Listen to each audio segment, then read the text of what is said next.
U.S. Ambassador to NATO, Matt Whitaker. Good morning to you, Mr. Ambassador. I'd like to start with playing some of the Secretary's address and then get your reaction on the other side. Take a listen.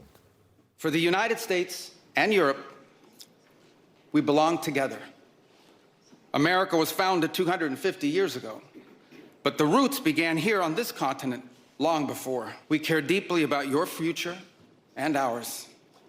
And if at times we disagree, our disagreements come from our profound sense of concern about a Europe with which we are connected, not just economically, not just militarily.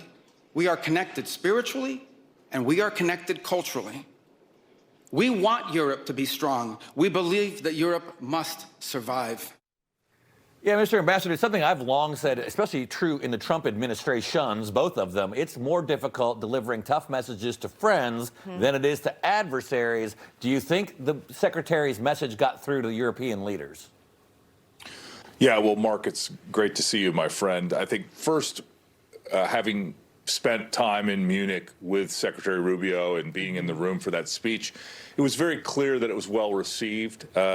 And obviously, our European allies are worried, not about the United States, nor should they be worried about the United States. They're worried about the strategic security situation here on the continent with a war that's going to go into its fifth year next week, still raging on. And so, you know, it was well delivered, it was well received, and at the same time, you know, we are encouraging and urging our allies to get stronger with us. You know, the United States is investing under President Trump dramatic resources into our defense because the world is a less secure, more scary place than it has been. And so we're urging our allies, and a lot of our European allies are stepping up, but we need all of them to step up so that our alliance is even stronger.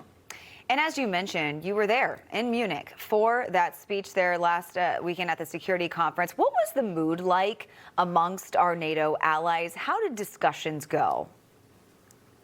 Well, I was in a lot of discussions for the weekend, and you know, the discussions I think were on the one hand very productive, but at the same time, you know, our European allies are trying to figure out how they're going to do it. You know, their economies are not growing as fast as the United States.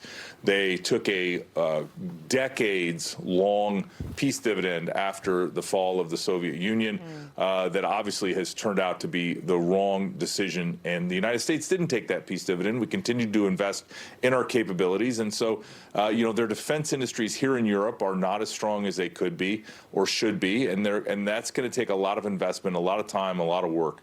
And so, you know, a lot of the conversations were pragmatic. They were about what the future holds, not looking back in the past, but making sure that we're all stronger together. Yeah, and Mr. Ambassador, even though I know this is not directly under your purview with NATO, you're probably keeping a very close eye on the nuclear talks with Iran. Jared Kushner, Steve Witkoff, there in Geneva, reporting progress. What can you tell us about where things stand right now in that conflict?